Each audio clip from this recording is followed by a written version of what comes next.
जी, बिस्मिल्लाहिर्रहमानिर्रहीम। मेरा नाम सैयद शिव नकवी और मैं मौजूद हूँ कैनस इंस्टीट्यूट ऑफ एजुकेशन के अंदर, जहाँ से हम कंडक्ट कर रहे हैं फर्स्ट ईयर फिजिक्स की क्लासेस। और अभी तक हमने लास्ट 2 लेक्चर में ऑस्किलेशन के अंदर ये देखा कि ऑस्किलेशन की मोशन के अंदर डिस्प्लेसमेंट, वेलोसिटी और एक्सेलरेशन का आपस में क्या रिलेशन है। और हमने ये देखा कि जो किसी भी पार्टिकल की प्रोजेक्शन की मोशन होती है, वो पार्टिकल की प्रोजेक्शन की मोशन भी एसएचएम ही होती है। इसको भी हमने लास्ट लेक्चर के अंदर प्रूव किया। अब आपके पेपर का एक बहुत ही इंपॉर्टेंट क्वेश्चन है जिसके अंदर आपको कहा जाता है कि ये प्रूव कीजिए कि एक जो सिंपल पेंडुलम की मोशन है वो भी एसएचएम ही है। अच्छा, अगर आप अभी तक इसके प्रीवियस 2 लेक्चर आपने नहीं देखे हैं ऑस्किलेशंस के, तो वो लाजमी देख ले, क्योंकि सबसे पहले लेक्चर के अंदर आपको बताया गया था कि कौन सी नेसेसरी कंडीशंस का ट्रू होना जरूरी है एसएचएम के अंदर। अगर आपको याद नहीं तो मैं जल्दी से आपको याद दिलाऊं कि कौन कौन सी कंडीशंस का ट्रू होना जरूरी है। तो सबसे पहली कंडीशन थी कि जो फोर्स है, जो रीस्टोरिंग फोर्स है, वो डिस्प्लेसमेंट के डायरेक्टली प्रोपोर्शनल हो। जो रीस्टोरिंग फोर्स है वो इलास्टिक लिमिट के डायरेक्टली प्रोपोर्शनल हो। जो डिस्प्लेसमेंट है इक्विलिब्रियम पॉइंट से दोनों साइड पर, इक्विलिब्रियम पॉइंट से दोनों साइड पर अगर हमारी बॉडी मूव करती है, आइदर लेफ्ट साइड पर आइदर राइट साइड पर, तो वो डिस्प्लेसमेंट बहुत ज्यादा नहीं होनी चाहिए, वो डिस्प्लेसमेंट स्मॉल ही रहनी चाहिए। फिर हमने ये बोला था कि जो हमारी एक्सेलरेशन है वो डिस्प्लेसमेंट के डायरेक्टली प्रोपोर्शनल होनी चाहिए, या ऐसा बोलूं कि जो एक्सेलरेशन है वो नेगेटिव ऑफ डिस्प्लेसमेंट के डायरेक्टली प्रोपोर्शनल होनी चाहिए, और बॉडी हुक्स लॉ को भी फॉलो कर रही हो। तो अगर ये सारी कंडीशन ट्रू हो रही होंगी तो हम बोलेंगे कि बॉडी एसएचएम के स्टेट में है। ये सारी बातें आपसे डिटेल में ऑस्किलेशन लेक्चर 01 के अंदर डिस्कस हो रखी हैं, तो आप उसको लाजमी देख लें ताकि फिर आपको ये समझ में आ जाए। आज का हमारा लेक्चर इंक्लूड करता है कि हम आज ये प्रूफ करेंगे कि सिंपल पेंडुलम की मोशन एसएचएम कैसे। और अभी तक आपने देखा कि जितनी भी बॉडीज की मोशन हमने एसएचएम प्रूफ करी, उन सब के लिए हमने इस वाली कंडीशन, क्योंकि जो उनकी एक्सेलरेशन है वो नेगेटिव ऑफ डिस्प्लेसमेंट के बराबर है, इसी कंडीशन को हमने प्रूफ किया। और ये कंडीशन प्रूव हो जाया करती थी तो हम कहते थे कि ये एसएचएम है। तो आ जाइए, विदाउट वेस्टिंग टाइम हम शुरू करते हैं सिंपल पेंडुलम की स्टडी करना। और आज हम प्रूफ करेंगे कि सिंपल पेंडुलम की मोशन एसएचएम है। तो क्या कह रहे हैं? कह रहे हैं a simple pendulum consist of a point mass suspended from a fixed point by a massless inextensible string. क्या कह रहे हैं? मैं डायग्राम यहां बनाता जाऊंगा। आपको कह रहे हैं कि आप कंसीडर करें एक इस तरीके की सीलिंग के जहां से मैं एक इनएक्सटेंसिबल स्ट्रिंग हैंग कर दूं। इनएक्सटेंसिबल स्ट्रिंग से मुराद कि ये फर्दर स्ट्रेच नहीं हो सकती, खिंच नहीं सकती, जो इसकी लेंथ है वो फिक्स्ड है। इनएक्सटेंसिबल का मतलब क्या है? कि जो इसकी लेंथ है वो फिक्स्ड है। तो एक इनएक्सटेंसिबल स्प्रिंग से हमने एक मास सस्पेंड कर रखा है, जिस मास को मैंने कह दिया ये मास mg। आगे क्या कह रहे हैं?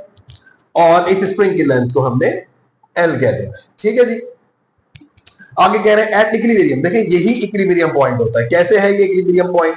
देखें, अगर मैं इस मास को यहां पर लाकर छोड़ दूं तो जो इसकी मोशन होगी वो इस तरह, फिर इस तरह, फिर इस तरह, फिर इस तरह होगी, और इस कंटिन्यूअस मोशन के दौरान ये अपने इस मीन एक्सिस से लाजमी गुजरेगा। तो यही इसका इक्विलिब्रियम पॉइंट है। जो मीन एक्सिस है वो इक्विलिब्रियम पॉइंट है। तो at equilibrium the weight and the balance the tension T। क्या कह रहे हैं कि देखें, यहां पर ये जो मास है इसका, इस मास से यहां से इसका वेट डाउनवर्ड एक्ट करेगा। कितना वेट डाउनवर्ड एक्ट करेगा? तो हम बोलेंगे mg वेट डाउनवर्ड एक्ट करेगा। और इस mg वेट को बैलेंस कौन करेगा? इस mg वेट को अपवर्ड डायरेक्शन में इस स्प्रिंग की टेंशन बैलेंस करेगी। बोलो यही होगा, यही कह रहे हैं क्या? At equilibrium the weight mg balance the tension T। तो हमने भी बोला कि वेट डाउनवर्ड, टेंशन अपवर्ड, इन दोनों फोर्सेस ने एक दूसरे को बैलेंस कर रखा। If the mass is displaced to one side and release, क्या हो कि मैं इसको यहां लेकर जाऊं, यानी कि इसको मैं स्ट्रेच करता हुआ यहां लेकर जाऊं और फिर मैं इसको छोड़ दूं। ये जो कह रहे हैं, if the mass is displaced to this one side and released, we assume that for a small amplitude the mass move back and forth along x-axis। और ये जो एम्पलीट्यूड रहेगा, यानी यहां से जो एक थीटा रहेगा, हमें भी मान के चलिए कि ये थीटा बहुत ज्यादा नहीं होने वाला। देखिए, मैंने आपको बता चुका हूं कि अगर हमें एसएचएम प्रूफ करना होता है ना, तो हम मीन एक्सिस से बॉडी को लेफ्ट या राइट साइड पर बहुत ज्यादा मैग्नीट्यूड पर डिस्प्लेस नहीं कराते, वरना फिर वो एसएचएम एक्सलेट नहीं करता। तो हमने उसको स्मॉल एम्पलीट्यूड तक ही क्या करना है? स्मॉल एम्पलीट्यूड तक ही हमने इसको डिस्प्लेस्ड करना है। ठीक, लेट्स से कि मैं कहता हूं कि जो ये वाला डिस्टेंस है ये इसने x डिस्टेंस ट्रेवल किया, सही। अब क्या करें, टू प्रूव, क्या कहेंगे, to prove motion of simple pendulum is SHM, find the rectangular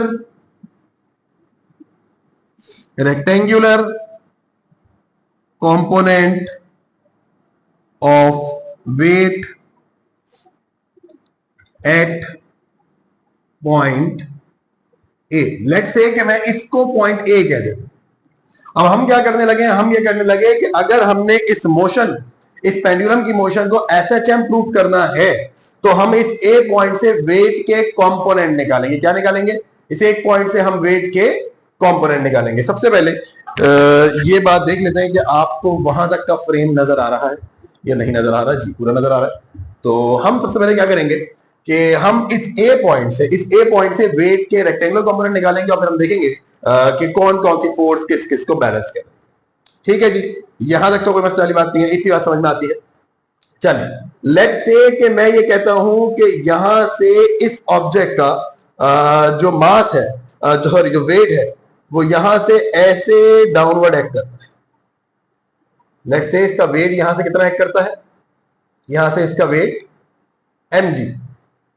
अगर मैं इधर से आके बनाऊं तो क्या नजर आएगा, हाँ, अगर मैं इसको ऐसे बोलूं कि यहां से इसका वेट इस तरीके से डाउनवर्ड एक्ट करता है तो कोई मसले वाली बात तो नहीं है। इस मास का वेट यहां से क्या एक्ट करेगा, डाउनवर्ड। ठीक, अब मैं इसे कंपोनेंट बनाऊं, मैं बोलूं कि ये इसका होगा कौन सा कंपोनेंट, ये इसका होगा वेट का y कंपोनेंट, और मैं ये बोलूं कि ये होगा वेट का, मैं बोलूं ये होगा वेट का x कंपोनेंट। क्या बात समझ में आ रही है, ये वेट यहां से डाउनवर्ड एक्ट करेगा, ये वेट का y कंपोनेंट, ये वेट का x कंपोनेंट, और यहां पर मैं लगा लूं क्या, यहां पर मैं लगा लूं थीटा। थीटा कितना होगा, जितना यहां पर। क्या कुछ बात समझ में आ रही, किस तरीके से हमने रेक्टेंगुलर कंपोनेंट में तोड़ा। मैंने बोला कि ये वेट यहां से डाउनवर्ड एक्ट कर रहा, ये W वेट यहां से डाउनवर्ड एक्ट कर रहा। ठीक, ये वेट का y कंपोनेंट, ये वेट का x कंपोनेंट। ठीक, अगर आपको ये डायग्राम समझ में आए तो आप कुछ बातों को समझेंगे। देखें, मैं बोलूं टेंशन किस तरफ होगी तो आप बोलेंगे टेंशन की डायरेक्शन यकीनन ये होगी अपर डायरेक्शन में। वेट का y कंपोनेंट क्या है, वेट का y कंपोनेंट ये है। अच्छा, फिर मैं बोलूं कि वेट का x कंपोनेंट क्या है तो हम बोलेंगे वेट का x कंपोनेंट ये है, इस तरफ। ऐसा ही बोलेंगे हम, वेट का x कंपोनेंट किस तरफ, यहां से इस तरफ। वेट का y कंपोनेंट किधर, इधर। और वेट का टेंशन किस तरफ, अपवर्ड डायरेक्शन में। क्या ये डायग्राम आपको अच्छे से नजर आ रही है? हाँ जी, बिल्कुल ठीक है। देखिए, इस डायग्राम को अगर आप समझेंगे तो बाकी सारा काम तो आसानी से हो जाएगा। डायग्राम समझ में आ गई, बाकी सारा काम हो जाएगा। वेट इधर, वेट का y कंपोनेंट और वेट का x कंपोनेंट। क्लियर है ये वाली बात? अच्छा, देखिए, जब आपको सवाल लिखने को देंगे तो ये थ्योरी आपने लिखनी होगी, ये प्रूफ करने के आपको देंगे तो आप जो है वो इसको कॉपी कर लें। मैं इसको इरेज करूंगा, मुझे इसकी डेरिवेशन करनी है, मुझे इसको प्रूफ करना है। ठीक है जी, जल्दी से इसको पॉज करके आप कॉपी कर लें।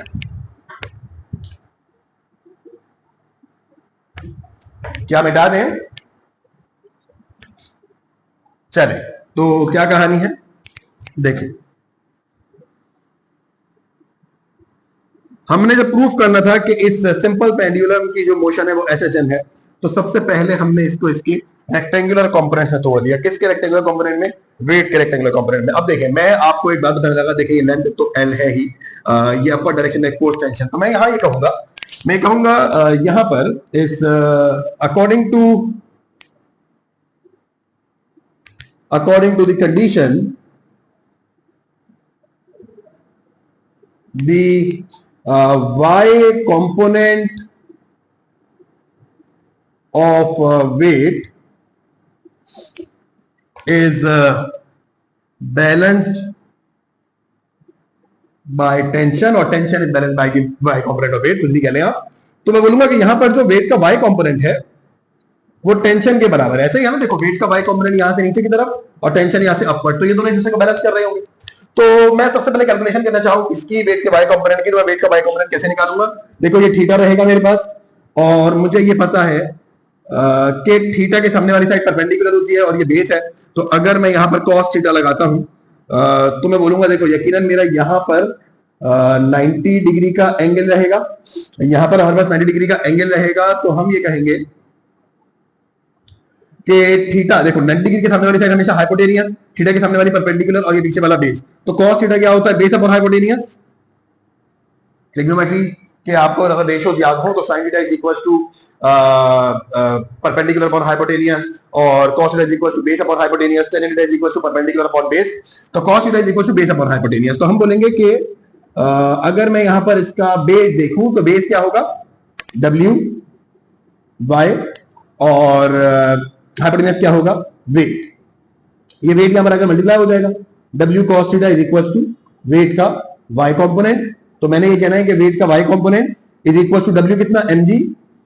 mg cos theta. क्या ऐसा ही है? ये वेट का y कंपोनेंट निकल आया। देखो cos थीटा लगाया, अगर इसके बरक्स में sin थीटा लगाऊं तो sin थीटा में क्या आएगा? वेट का x component upon weight, which mean that weight का x component is equal to w sin theta and wx is equal two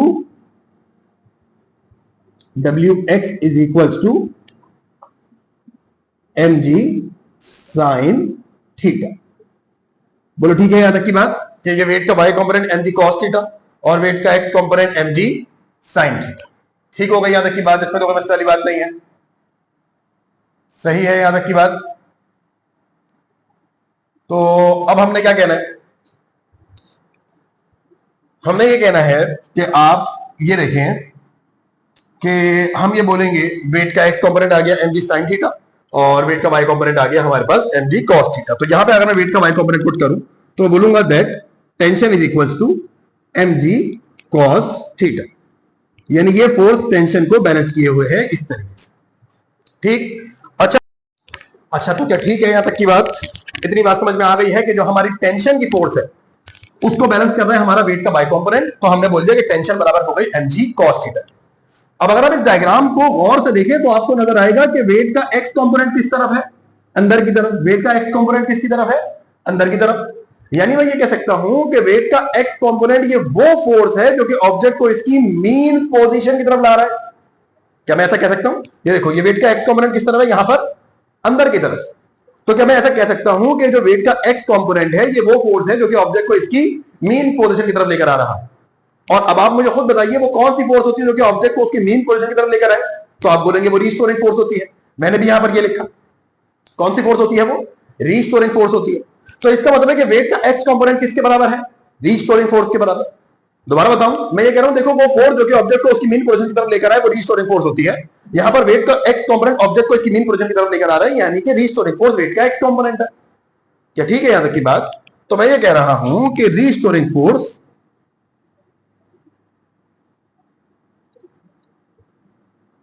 is equal to weight का x कंपोनेंट बट माइनस के sign के साथ। क्यों minus का sign? ये जो negative का साइन है, ये नेगेटिव का साइन इंडिकेट करता है that this force act opposite to displacement. क्या ऐसा ही है? That this force act opposite to displacement. Object किधर चला जाता है? आगे की तरफ। रीस्टोरिंग फोर्स किधर लेकर आ रही है? पीछे की तरफ। तो ये जो रीस्टोरिंग फोर्स है ये हमेशा डिस्प्लेसमेंट के अपोजिट होती है, इस वजह से हम माइनस का साइन लगाते हैं।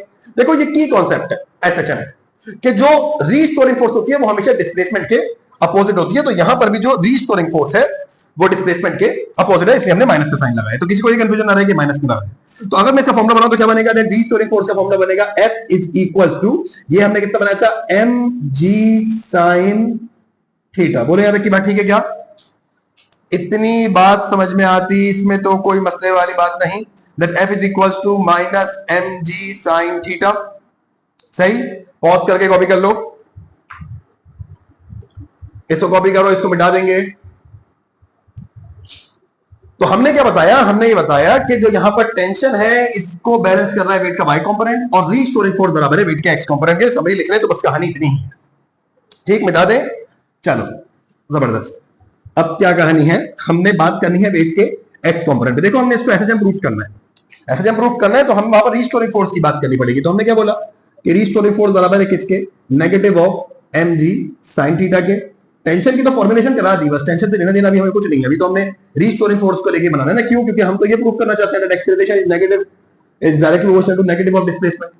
अब मुझे को बताओ ये जो रीस्टोरिंग फोर्स होगी क्या ये इसके बराबर होगी, F is equals to M A, क्या इसके बराबर होगी? अगर मैं यहां F के बजाय एम ए रख दूं so it would be minus M G sine theta, then minus से minus cancel, A is equals to minus G sine theta. क्या सही है यहां तक की बात? इसको कंडीशन नंबर 1 बोलते हैं, A is equals to minus G sine theta. सही, ये मैंने एक कंडीशन बनाई। देखो एक बात मैंने तो बताई कि यहां से जो इसकी डिस्प्लेसमेंट होगी वो बहुत ही कम रहनी चाहिए ताकि हम इसको एसएचएम प्रूफ कर सकें। अगर डिस्प्लेसमेंट बहुत ज्यादा हो रही है तो फिर ये एसएचएम नहीं है। अगर ये डिस्प्लेसमेंट बहुत ज्यादा कम होगी तो ये एंगल थीटा बहुत ही कम रहने वाला रहेगा। यानी कि अगर ये थीटा यानी ये डिस्प्लेसमेंट बहुत कम हुई तो ये थीटा की वैल्यू हमें बहुत छोटी देखने को मिलेगी। जहां पर थीटा की वैल्यू बहुत छोटी होती है, since theta is very small, तो वहां पर हम ये कह सकते हैं कि थीटा इज अप्रोक्सीमेटली, वहां पर हम ये कह सकते हैं that sine theta is approximately equal to theta. तकरीबन रेडियन का वैल्यू निकालेंगे तो कुछ सेम ही मिल रही। तो आप ऐसा कंसीडर करने के बाद इक्वेशन नंबर 1 में जहां आपने साइन थीटा रखा था वहां पर आप क्या रख सकते हैं, थीटा। ये कंडीशन 2 और बन गई। क्या ये बात समझ में आ रही कि क्योंकि ये एंगल बहुत ही छोटा होगा तो हम साइन थीटा को तकरीबन बराबर रखेंगे थीटा के, और हमने साइन थीटा को रिप्लेस करा दिया किससे, थीटा से। देखो अब इस मोशन के एक बिहेवियर थोड़ा सा और समझो। देखो अगर मैं तुम्हें एक बात बोलूं कि ये मेरे पास लेंथ L, अगर बोलूं कि इस पेंडुलम को ऐसे पूरा घुमा दो, तो अगर पूरा घुमा दोगे तो क्या ये पेंडुलम एक सर्कल बनाएगा? मैं तुम्हें बोलूं कि इस पेंडुलम को यहां से पूरा घुमा दो तो क्या ये सर्कल बनाएगा पूरा? मतलब ऐसे घूमता हुआ जाएगा और इस तरीके से पूरा एक सर्कल बनाएगा, ऐसा ही होगा। अगर मैं कंसीडर करूं कि एक सर्कल की तरह, तो मैं बोलूंगा कि ये सर्कल का सेंटर है। सही, जरा गौर से देखना मेरी बात। ये सर्कल का सेंटर है, ये मान लो कि वो सर्कल पार्ट ट्रेवल किया, ये सर्कल के सेंटर से लेकर ये इसी तरफ पर ये घूमेगा, तो ये मैं कह देता हूं ये मेरे पास इसकी लेंथ L आ गई, ये मेरे पास क्या है, इसकी लेंथ L आ गई। और मान लो कि ये मेरा मीन एक्सिस है और ये वाले डिस्टेंस जो है मैं इसको x कहने लगा, और यहां पर मैंने थीटा रखा हुआ है। बताओ यही नहीं हो रहा? देखो ऐसा ही हो रहा है, नहीं हो रहा। अगर तुम इसको पूरा ऐसे घुमा दो तो ये एक पॉइंट आ जाएगा सर्कल पे, ठीक। यानी अगर छोटा सा एक पेंडुलम बनाए यहां पर, पता नहीं नजर आएगा नहीं आएगा, यहां पर यहां पर छोटा सर्कल बनाए, हम बोलेंगे ये L, और इसके अलावा अगर मैं एक सर्कल बनाऊं,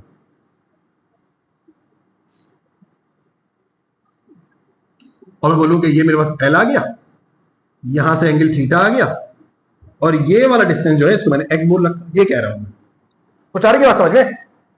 अगर मैं इसको पूरा ऐसा घुमा दूं तो ये ऐसी कंडीशन बनेगी।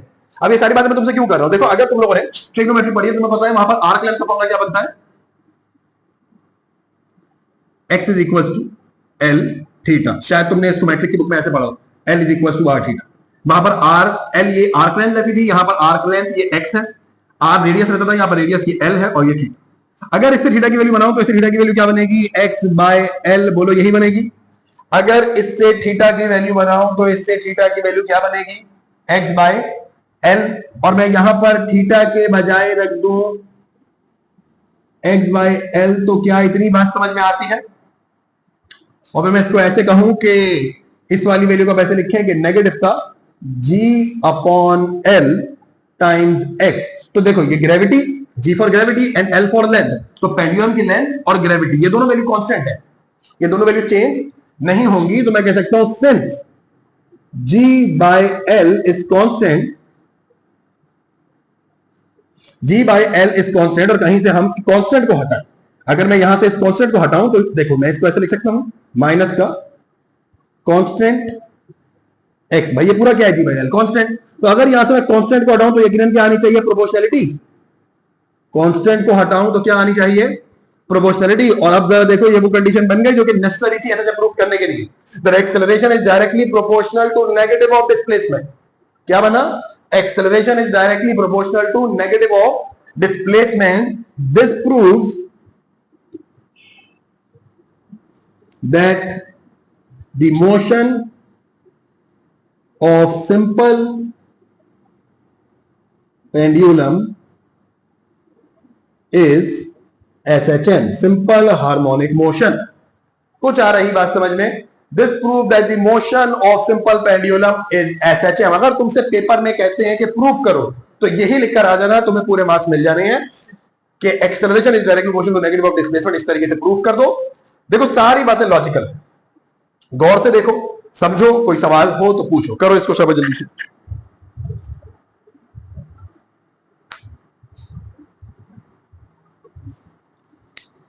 क्या आई है बात समझ में?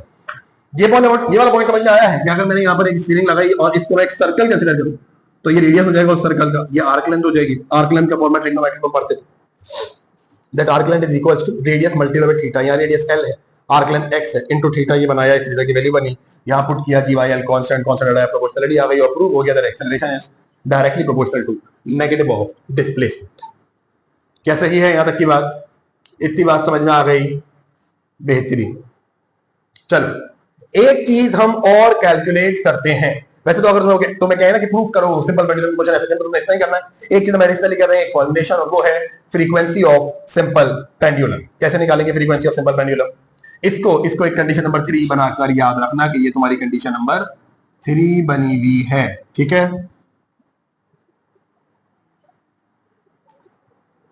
बिठा दें?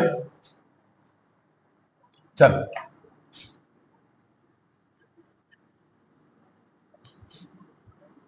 प्रूव ये हो गया that the motion of simple pendulum is SHM।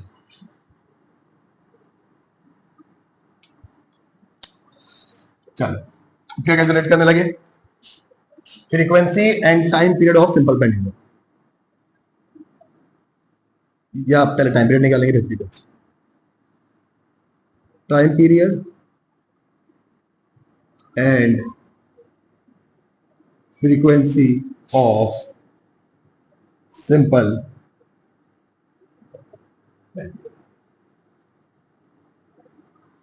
Time period and frequency of simple pendulum कैसे निकालेंगे? देखो सबसे पहले as we all know that, क्योंकि ये भी एक यूनिफॉर्म सर्कुलर मोशन है, so as we all know that in uniform circular motion, पीछे हम बना चुके, पिछले लेक्चर में आप जाके देखें तो आपको मिल जाएगा, a is equal to negative का ओमेगा स्क्वायर x, ये हम पीछे बना चुके। अगर आप पीछे जाके देखें, हम ये पीछे बना चुके हैं। In uniform circular motion acceleration is equal to minus का ओमेगा स्क्वायर x। पिछला लेक्चर जाके देखो, वहां पर हमने बनाया है इसको। हमने बोला था एक्सेलरेशन सेंटीमीटर एक्सेलरेशन के बराबर है, सेंटीमीटर एक्सेलरेशन से फॉर्मूला बना था। अब अगर इस कंडीशन को, इसको मैं कंडीशन 4 बोलूं, अगर इसको और इसको कंपेयर कराऊं तो compare equation 3 with equation 4, so what we will get? We will get minus omega square x is equal to minus g by l x। क्या बात समझ में आ रही? Minus omega square x equal to minus G by L X, x से x काट दें, minus से माइनस काट दें, omega square is equal to G by L and omega is equal to root of G by L. Taking root on both side करेंगे तो आपको ये मिल जाएगा। ऐसा ही है, क्या समझ में आ रही बात? इसमें तो मसले वाली बात नहीं है कोई, सही। फिर हमें ये पता कि ओमेगा बराबर होता 2 पाई एफ के और एफ बराबर होता 1/t के। टी को यहां ले आए तो ये बराबर हो जाएगा 2 पाई बाय ओमेगा के। ऐसा ही है, एंगुलर वेलोसिटी बराबर होती है 2 पाई एफ के। अगर, और हमें पता है कि फ्रीक्वेंसी बराबर होती है रेसिप्रोकल ऑफ टाइम के, तो हम फ्रीक्वेंसी की बजाय रेसिप्रोकल ऑफ टाइम रखें, टाइम यहां डिवाइड हो रहा है, वहां का मल्टीप्लाई, ओमेगा यहां मल्टीप्लाई हो रहा है, वहां का divide, then 2 pi divided by omega. Omega कितना है? Root of G by L. तो यहां मैं रखूं root of G by L और यही वैल्यू ऊपर आ जाएगी, तो इसको मैं क्या लिखूंगा? 2 pi root of L over G. यही हो जाएगा कि अगर ये रूट ऑफ जी वाला है ऊपर आ जाए तो क्या बन जाएगा? रूट ऑफ एल ओवर जी। तो टाइम पीरियड का फॉर्मूला क्या बना? टाइम पीरियड का फॉर्मूला बना 2 pi root of L over G. ये किसके टाइम पीरियड का फॉर्मूला? ये सिंपल पेंडुलम के टाइम पीरियड का फॉर्मूला। क्या आ रही बात समझ में? किसके टाइम पीरियड का फॉर्मूला? सिंपल पेंडुलम के टाइम पीरियड का फॉर्मूला कैसे बनाया, ये सेंटीमीटर एक्सीलरेशन से हम पीछे फॉर्मूला बना चुके हैं, ये अभी अभी बनाया, इनको कंपेयर करके एंगुलर वेलोसिटी निकाली, एंगुलर वेलोसिटी का फॉर्मूला पुट किया, टाइम पीरियड का फॉर्मूला क्या बन गया 2 pi root of L over G. बहुत सारे न्यूमेरिकल के अंदर हम ये वाला फॉर्मूला यूज कर रहे होंगे। क्या आ रही है बात समझ में? कॉपी कर लो इसको, सिंपल पेंडुलम का टाइम पीरियड।